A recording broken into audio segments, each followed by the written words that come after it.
So hello guys, welcome back to your own channel educational virus and my name is Nikhil Kumar. तो guys, आज की video भी हमेशा की तरह बहुत ही ज़्यादा इंपॉर्टेंट होने वाली है, तो इसलिए पूरी वीडियो को स्टार्टिंग से एंड तक देखना, क्योंकि आज की वीडियो में लेकर आया हूँ क्लास 10th के साइंस के बायोलॉजी का chapter number 8 heredity and evolution.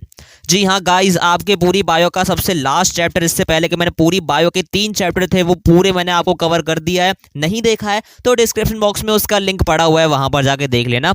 बहुत ही अमेजिंग वीडियोस थी वो भी, लेकिन पहले इस वीडियो को पूरी कंप्लीट देखना, उसके बाद उन्हें देखना, ठीक है? बीच में मत भाग जाना। तो गाइस, जल्दी से इसे स्टार्ट कर लेते हैं। तो देखो, यहां पर हम हर बार क्या करते हैं, सबसे पहले हम चैप्टर के नाम का मतलब समझते हैं। तो चैप्टर का नाम क्या है? Heredity and evolution. अब ये हेरिडिटी और इवोल्यूशन का मतलब क्या है? तो देखो, आपके जो सीबीएसई बोर्ड के अगर आप बच्चे हो तो आपका जो हेरिडिटी है और इवोल्यूशन वाला, इस चैप्टर में से सिर्फ आपका एक टॉपिक आ रहा है, वो है हेरिडिटी। लेकिन अगर आप डीबीएससी वाले हो या फिर किसी और बोर्ड के हो तो आपका आई थिंक आपके दोनों टॉपिक्स आ सकते हैं, हेरिडिटी भी और इवोल्यूशन भी। लेकिन अगर आप सीबीएसई बोर्ड के हो तो आपका सिर्फ एक ही टॉपिक आ रहा है, वो है हेरिडिटी।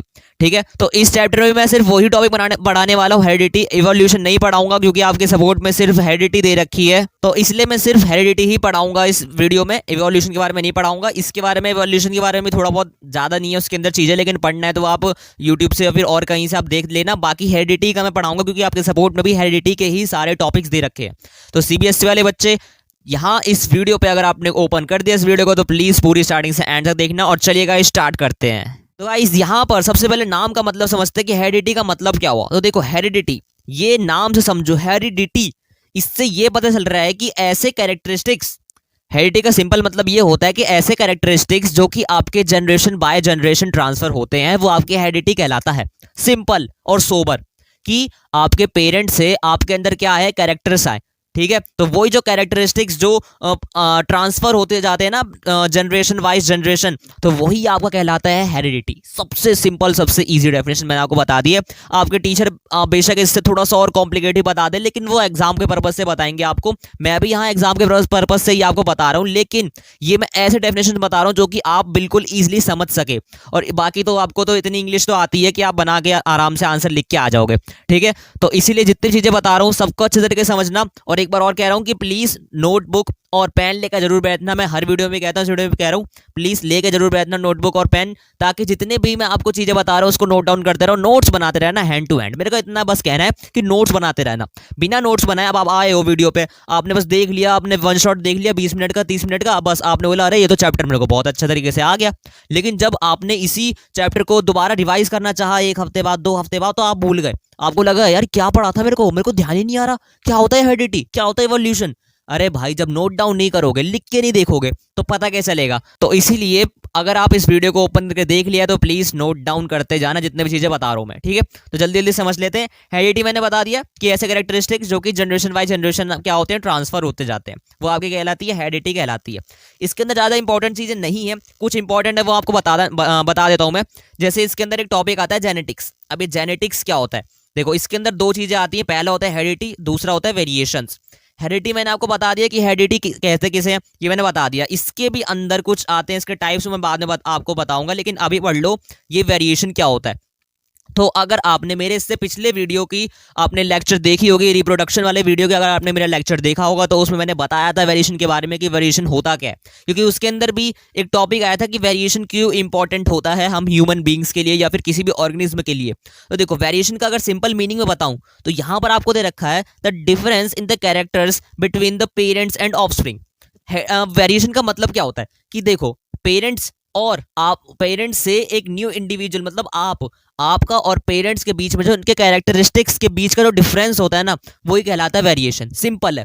अब ये वेरिएशन क्यों इंपॉर्टेंट है, मैंने वो आपको पिछले आपको चैप्टर में मैंने बता रखा है, वो देख लेना। बाकी इधर भी थोड़ा सा बताता हूं कि वेरिएशन इसलिए इंपॉर्टेंट है कि अगर किसी भी स्पीशीज को अगर इस वर्ल्ड में या फिर इस दुनिया में सरवाइव करना है तो उसको वेरिएशन करना पड़ेगा। जी हाँ।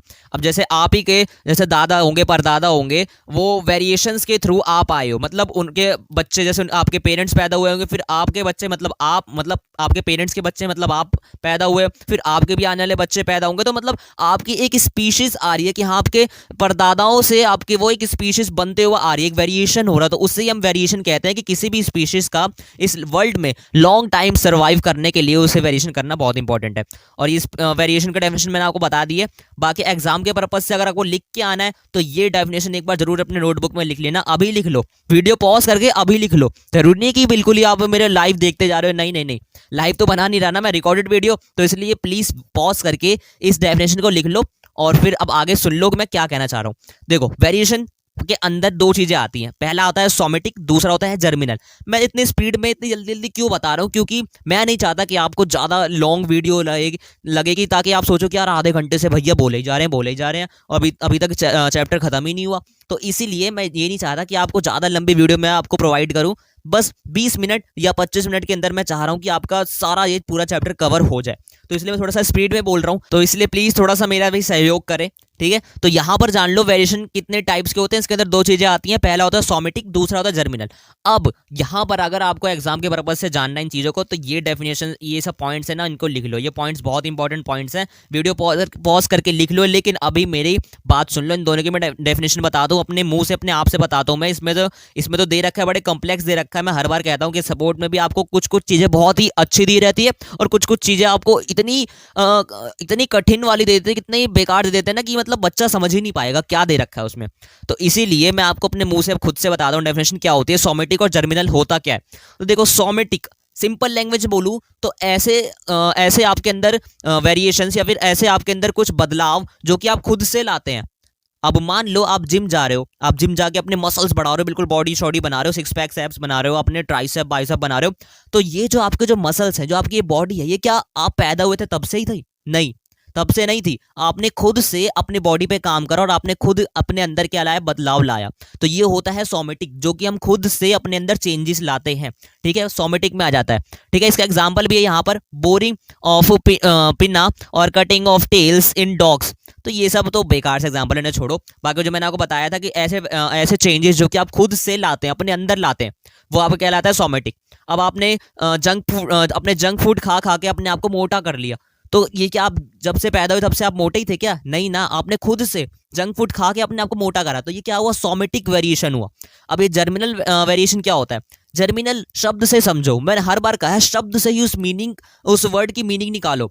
जर्मिनल, जर्म मतलब कि जन्म से जो आपके साथ हो, मतलब ऐसे चेंजेस जो कि आपके जन्म से, जब से आप पैदा हुए हैं तब से ही आपके अंदर हो, वो आपके कहलाते हैं जर्मिनल कहलाते हैं। अब जैसे इधर तो आपको दे रखे हैं कुछ एग्जाम्पल्स, यहाँ पर आपको दे रखे हैं कि ह्यूमन हाइट और स्किन कलर।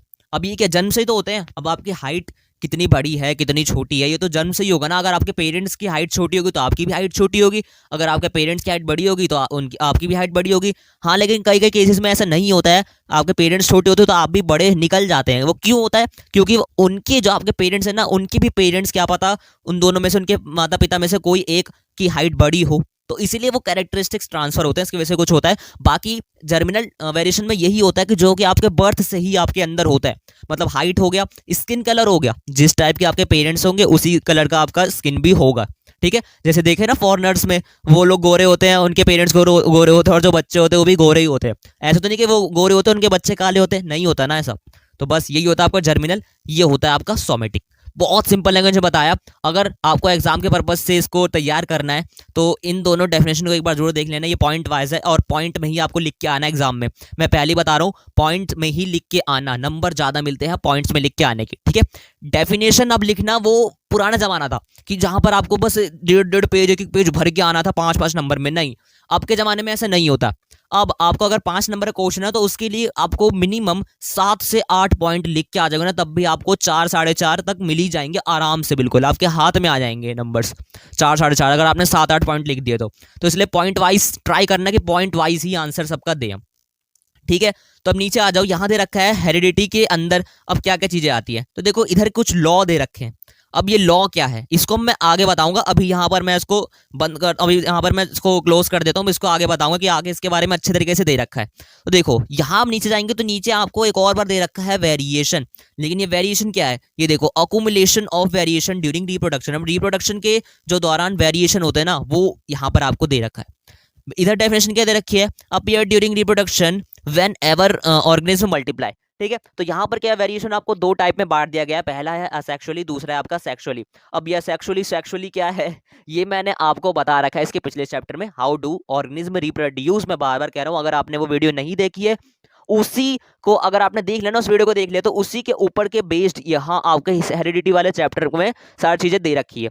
तो ठीक है, ये असेक्सुअल क्या होता है, सेक्सुअल क्या होता है, ये सब मैंने बता रखा है आपको हेरिडिटी वाले रिप्रोडक्शन वाले चैप्टर में। तो वहां पर आप उसे प्लीज देख लेना, लेकिन अभी इस चैप्टर को देख लो, अभी इसके बारे में पढ़ लो। मैं फिर बताता हूँ, बहुत सारी चीजें बता दूंगा अभी इसके बारे में। असेक्सुअली और सेक्सुअली होता क्या है वेरिएशन के अंदर, तो देखो असेक्सुअली के अंदर यहाँ पर 2 पॉइंट दे रखे हैं। पहला है वेरिएशंस आर फेवर। अब इसका मतलब क्या हुआ कि इसके अंदर सेक्सुअली के अंदर जो वेरिएशन होती है ना, वो कम मात्रा में होती है, ये लो क्वांटिटी में यहाँ पर होती है वेरिएशन। और यहाँ जो सेक्सुअली में होता है, यहाँ पर वेरिएशन आर लार्ज, इधर वेरिएशन जो होती है ना वो बहुत बड़ी मात्रा में होती है।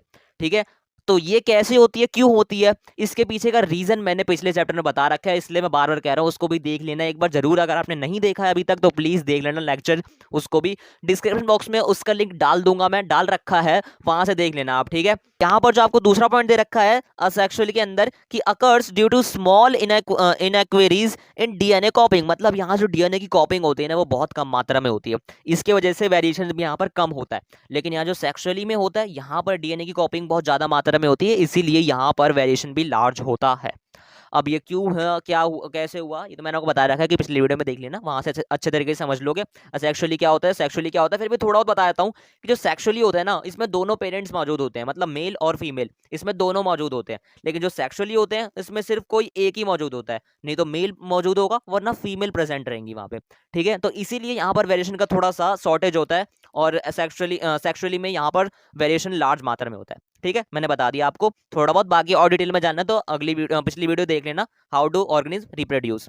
ठीक है, तो यहाँ पर अब आपको नीचे दे रखा है इंपॉर्टेंस ऑफ वेरिएशन, इतना इंपॉर्टेंट नहीं है, ये आपके एग्जाम के पर्पज से नहीं है। बाकी यहाँ पर जिस शख्स ने इस चैप्टर को निर्माण करा है, जिसकी वजह से चैप्टर ये जो बना है हेरिडिटी, उसके बारे में पढ़ना है। अब यहाँ पे देखो, यहाँ एक आपने नाम पढ़ा है मेंडल। ठीक है, ये मेंडल, आप सोच रहे हो भैया मेंडल क्या है, ये Mendel and his work in inheritance. अब अगर आपने इस चैप्टर को पढ़ रखा होगा, अपने टीचर से पढ़ रखा होगा, स्कूल में पढ़ रखा होगा, तो पता होगा मेंडल किसे कहते हैं। लेकिन आपने बिल्कुल कुछ नहीं पढ़ रखा है इसके बारे में, और अभी भी आपको डाउट है कि इस चैप्टर में क्या क्या चीजें हैं, तो वो इस इंसान की वजह से ये पूरा चैप्टर बना है, ये ध्यान में रख लो, मेंडल। अब यहाँ पर आप इन सब चीजों के बारे में पढ़ लेना इस वीडियो में। अगर आपने अभी तक कुछ नहीं पढ़ा है तो अभी आप सब कुछ पढ़ोगे, ये मेरी आपको गारंटी है। तो देखो, ये मेंडल का फुल नेम क्या था, मेंडल का फुल नेम था जॉर्ज जोहान मेंडल। ठीक है, तो जॉर्ज जोहान मेंडल इनका फुल नेम था, जो कि 1822 1884 तक के इनकी आयु थी, मतलब उम्र थी, इतने साल के बीच में सरवाइव करा था इन्होंने। अब इनके बारे में अगर आपको पढ़ना है तो एनसीईआरटी में बहुत डीपली और बहुत अच्छे तरीके से दे रखा है, उसमें पूरा एक ऐसे कॉलम सा दे रखा होगा, भाई येलो बॉक्स में भी दे रखा होगा, देख लेना एक बार। वहां पर ऊपर जॉर्ज मेंडल की फोटो बन रखी है यहाँ पर, और इनके बारे में सारी चीजें यहाँ लिखी हुई है। तो एनसीईआरटी से पढ़ लेना, अगर आपको इनके पूरी लाइफ के बारे में जानना है तो वहां पर थोड़ा ठीक ठाक वे में आपको दे रखा है। यहाँ तो बहुत ही कम दे रखा है, 2-3 लाइन दे रखी है, लेकिन मैं अभी बताऊंगा उनके बारे में। लेकिन जो इनसे रिलेटेड इंपॉर्टेंट है चीज है ना, वो पढ़ लो पहले आप। तो देखो, जो मेंडल थे ना, ये एक मैथमेटिशियन थे। ये मैं आपको पूरी कहानी नहीं बता पाऊंगा, लेकिन जो मेरे को थोड़ा बहुत पता है मैं बता देता हूँ कि जो मेंडल थे ना, वो एक मैथमेटिशियन थे। ये इन्होंने एक एक्सपेरिमेंट करा था, इन्होंने बताया था कि जो ह्यूमन के अंदर जो वेरिएशन होता है ना, वो किस टाइप से होते हैं, या फिर जो सेक्सुअली और सेक्सुअली वाले जो ऑर्गेनिज्म में जो वेरिएशंस होते हैं ना, वो किस तरह से होते हैं, कैसे होते हैं ट्रांसफर, हेरिडिटी कैसे होती है, उनके अंदर कैरेक्टरिस्टिक्स कैसे जनरेशन वाइज जनरेशन ट्रांसफर होते हैं। जब ये जिंदा थे उस समय इनकी बात किसी ने नहीं सुनी थी, क्योंकि सबको लगता था कि यार तो मैथमेटिशियन है, इसको साइंस में कैसे इतना पता है, इसलिए सब इनकी बात को इग्नोर करते थे, कि हाँ भाई छोड़ो यार, मैथमेटिशियन हो के साइंस का बता रहा है, ये क्या बात होगी, कुछ नहीं है। लेकिन जब ये मर गए ना, तो उसके बाद टेक्नोलॉजी थोड़ी बढ़ी, तो लोगों ने इस पर थोड़ा सा गौर किया इस बात पे, और फिर उन्होंने पता लगाया कि हाँ यार, जो इस बंदे ने कह के गया था ना, ये सच बात थी, हमारे अंदर वेरिएशन होता है, और किस तरह से होता, इसने ये भी सच बात कही थी। तो हम बेवकूफ़ थे, हमने उस समय नहीं माना, लेकिन इनके मरने के बाद इनके बहुत पूजा गया, इसलिए इन्हें फादर ऑफ जेनेटिक्स भी कहा जाने लगा। ये MCQ में आपका पूछा जा सकता है, फादर ऑफ जेनेटिक्स किसे कहा जाता है, तो वो जॉर्ज मेंडल को कहा जाता है।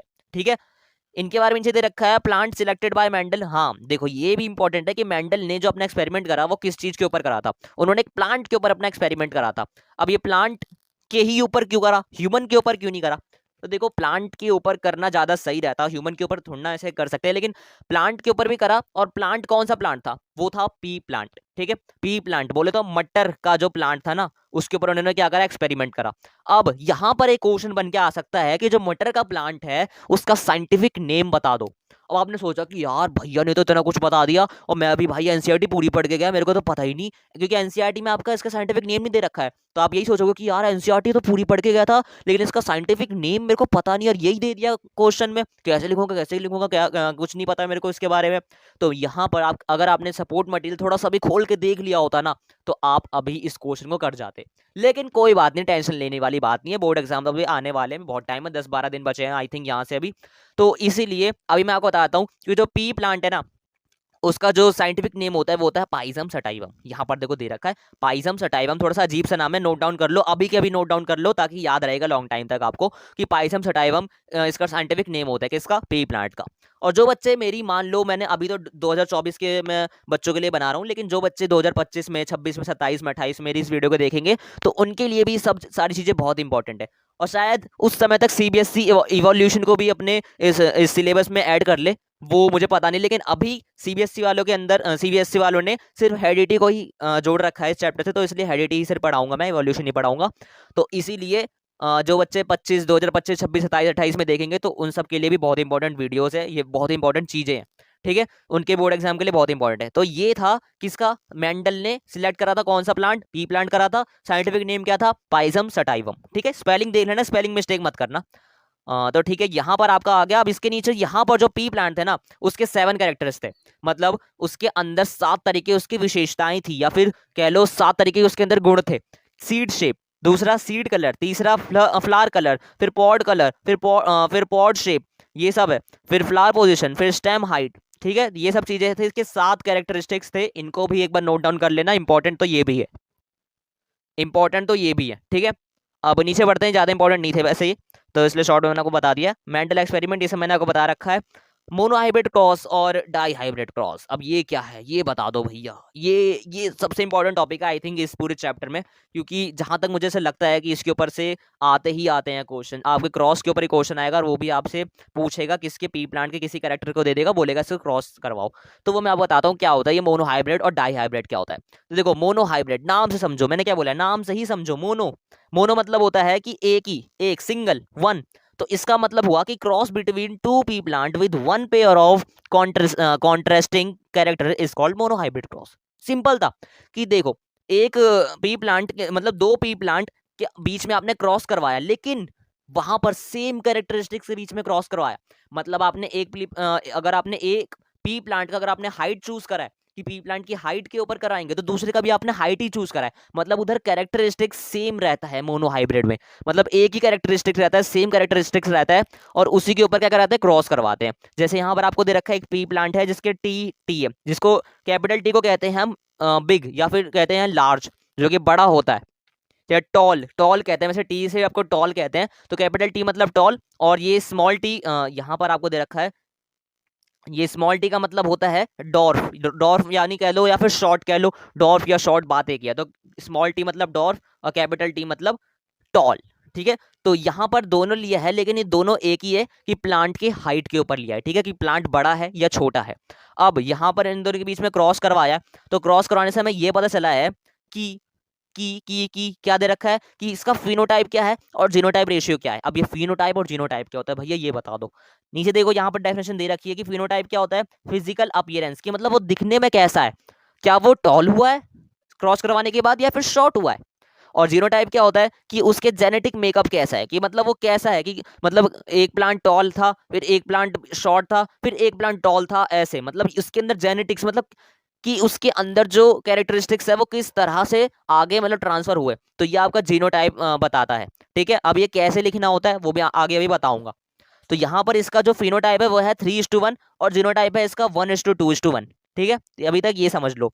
अब नीचे यहाँ पर दे रखा है आपको मोनो हाइब्रिड का क्रॉस, जो कि मैंने आपको बता दिया है कि आपने दो कैपिटल टी ले लिए और दो स्मॉल टी ले लिए। कैपिटल टी का मतलब क्या था, टॉल प्लांट, स्मॉल टी का मतलब क्या था, डॉर्फ प्लांट। ठीक है, तो आपने दो कैपिटल टी लिए, उसके आपने एक एक सिंगल में बांट दिया। ठीक है, दो स्मॉल टी को भी सिंगल में बांट दिया।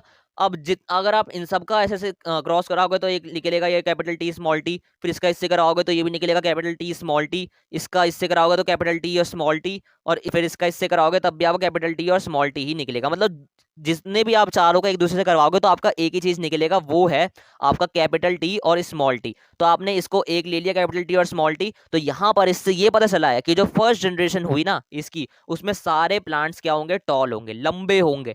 अब ये कैपिटल टी और स्मॉल टी से हमने कैसे बता दें कि लंबे हैं, तो देखो यहाँ पर दो चीजें होती हैं। पहला डोमिनेंट, डोमिनेंस पहला होता है, पहला होता है डोमिनेंस कैरेक्टर, दूसरा होता है आपका रेसेसिव। अब डोमिनेंस का मतलब क्या हुआ है, जो ज्यादा प्रभावी होता है, जो जिसके ऊपर हावी पड़ जाता है। और रेसेसिव का मतलब क्या हुआ कि जो कम प्रभावी होता है, जो कम अपना प्रभाव डाल पाता है। तो इसीलिए यहाँ पर जो कैपिटल टी है वो ज्यादा प्रभाव डाल रहा है स्मॉल टी के ऊपर, तो ये डोमिनेंस हुआ। डोमिनेंस का मतलब क्या होता है, लंबा या फिर बड़ा, या फिर जो जिस कलर का था वो कलर में सबसे जो बड़ा कलर था उसका हो जाएगा। जैसे प्लांट में हमने कैपिटल टी आ गया तो इसका मतलब ये टॉल प्लांट हो जाएगा। तो यहाँ से हमें पता चल जाएगा कि फर्स्ट जनरेशन में सारे प्लांट्स क्या होंगे, लॉन्ग होंगे या फिर टॉल होंगे। सेकंड जनरेशन को करने के लिए हमने यहाँ पर दोनों को अलग अलग ऐसे तोड़ दिया और इनका एक टेबल बना दिया। एक टी को यहाँ ले लिया, एक टी को यहाँ लिया, एक को यहाँ लिया और एक को यहाँ लिया, फिर एक का इसके साथ करवाया, फिर एक का इसके साथ करवाया, फिर एक का इसके साथ, फिर एक का इसके साथ करवाया। तो इससे मैं ये पता चला कि जो F2 जनरेशन थी, मतलब जनरेशन नंबर 2 थी, उसका जो फिनोटाइप था वो था 3:1 और जीनोटाइप था 1:2:1। ठीक है, मतलब यहाँ पर तीन आपके टॉल थे और एक आपका डॉर्फ था, और यहाँ पर आपके एक टॉल था, दूसरे में आपका टॉल और डॉर्फ दोनों थे, और तीसरे आपका पूरा ही डॉर्फ था। तो ये आपको पता चल जाता है इससे फिनोटाइप और जीनोटाइप क्या होता है। ठीक है, इसके अंदर ज़्यादा कुछ इंपॉर्टेंट नहीं था, बस आपको क्रॉस करवाना आना चाहिए, वो मैं अभी आपको थोड़ा बहुत ऐसे बता दिया, बाकी खुद से आप एक बार ट्राई करके देखना। तो यहाँ पर था आपका मोनो हाइब्रिड क्रॉस, इसके अंदर ज़्यादा कुछ चीज़ें अब यहाँ पर है नहीं, कैलकुलेशन करने की जरूरत नहीं है। यहाँ पर आप जान लो डाई हाइब्रिड क्रॉस। अब डाई हाइब्रिड क्रॉस क्या होता है, ये ऑपोजिट होता है मोनो हाइब्रिड का। मोनो हाइब्रिड में क्या होता था कि एक ही सेम कैरेक्टर लेते थे हम, दो प्लांट तो लेते थे लेकिन उसके सेम कैरेक्टर लेते थे। लेकिन यहाँ पर ऐसा नहीं है, यहाँ पर आपको दो प्लांट तो आपने लिया है लेकिन यहाँ पर two pairs of contrasting characters होंगे, मतलब दो अलग अलग पेयर के आपके क्या होंगे, कैरेक्टर्स होंगे। जैसे यहाँ पर हमने ले लिया एक राउंड ग्रीन सीड और एक लिया है हमने रिंकल्ड येलो सीड। ठीक है, अब एक राउंड और एक रिंकल है, मतलब दो अलग अलग यहाँ पर क्या है, कैरेक्टर्स है। तो यहाँ आपका डाई हाइब्रिड में ये होता है कि दो अलग अलग कैरेक्टर्स आप लेते हैं। अब यहाँ पर जो आपने राउंड ग्रीन सीड था उसे आपने दिखाया कैपिटल आर से, और ये जो रिंकल्ड येलो सीड था इसे आपने दिखाया स्मॉल वाई से, या फिर वाई से आपने इसे डिनोट करा है। ठीक है, तो ये आपके हो गए कैपिटल आर वाला राउंड ग्रीन सीड और वाई वाला आपका हो गया येलो सीड। ठीक है, तो अब इन दोनों के बीच का क्रॉस क्रॉस करवाया तो यहाँ से आपका कुछ ऐसा निकला कि आपका राउंड और येलो दोनों बन गया। ठीक है, यहाँ पर आपको दोनों बन गया, राउंड और येलो। ठीक है, तो यहाँ पर F1 जनरेशन का जो गैमेट्स है यहाँ पर आपको बता रखा है कि F1 जनरेशन में कैसे हमने क्रॉस करवाया, तो सबको अलग अलग तोड़ दिया और देन उसके बाद इन सबको आपस में क्या करवा दिया, क्रॉस करवा दिया। यहाँ पर आपको नीचे दे रखा है क्रॉस, ये देखो F2 जनरेशन में एक यहाँ ले लिया, एक यहाँ, एक यहाँ, एक यहाँ। ये टेबल बनाना है आपको, टेबल बना के आना है। ये एग्जाम में पूछेगा तो आपको टेबल ये बनाना ही पड़ेगा, बिना टेबल बनाए हुए नंबर नहीं मिलेंगे। टेबल बना लेना। F2 जनरेशन के लिए टेबल बनाना पड़ेगा, F1 के लिए नहीं बनाना पड़ता है, ये ध्यान में रखना। F2 जनरेशन अगर आपसे पूछे तो टेबल जरूर बना के आना। ठीक है, तो इसमें क्या किया उसने, सबको अलग अलग ले लिया और फिर इसका इससे करवाया, फिर इसका इससे करवाया, फिर इसका इससे, फिर इसका इससे, वैसे इसका इससे, इससे इससे इससे, तो सबका मतलब एक दूसरे से आपस में करवाते गए। ठीक है, तो इससे ही क्या होता है, ये आपका F2 जनरेशन आपका बन जाता है। अब इसका फिनोटाइप रेशियो क्या हुआ कि राउंड और येलो प्लांट थे वो थे 9, और राउंड और ग्रीन प्लांट थे वो थे आपके यहाँ पर 3, और रिंकल्ड और येलो कितने थे, 3 थे, और रिंकल्ड और ग्रीन कितने थे, 1 थे। तो यहाँ से आपका फिनोटाइप यहाँ पर पता चल गया है। अब इसका नीचे आपको ज्यादा इंपॉर्टेंट नहीं है, ये ऑब्जर्वेशन से इसको छोड़ दो। अब मेंडल के लॉ जो मैंने आपको ऊपर छोड़ दिया था, छुड़वाया था, वो यहाँ पर दे रखा है अच्छे तरीके से। तो देखो यहाँ पर मेंडल ने 3 लॉ बताया था, जिसमें से पहला था लॉ ऑफ डोमिनेंस, दूसरा था लॉ ऑफ सेग्रीगेशन, और तीसरा था लॉ ऑफ इंडिपेंडेंट असॉर्टमेंट। अब ये तीनों लॉ क्या थे भैया, ये बताओ। अब देखो लॉ ऑफ डोमिनेंस, इसके अंदर क्या था, यहाँ थोड़ा ऊपर देख लो, यहाँ पर अच्छे तरीके से दे रखा है, आपको एक टेबल के साथ दे रखा है, तो इसलिए यहाँ बता दूंगा सही से कि लॉ ऑफ डोमिनेंस में क्या होता था कि प्रभावी, जो ज्यादा प्रभावी होता था ना, वो दूसरे वाले रिसेसिव वाले पे ज्यादा वो प्रभावी बन जाता था। मतलब जो डोमिनेंस था ना, वो रिसेसिव वाले को क्या कर देता था, दबा देता था और अपने जो कैरेक्टर था वो दिखाता था।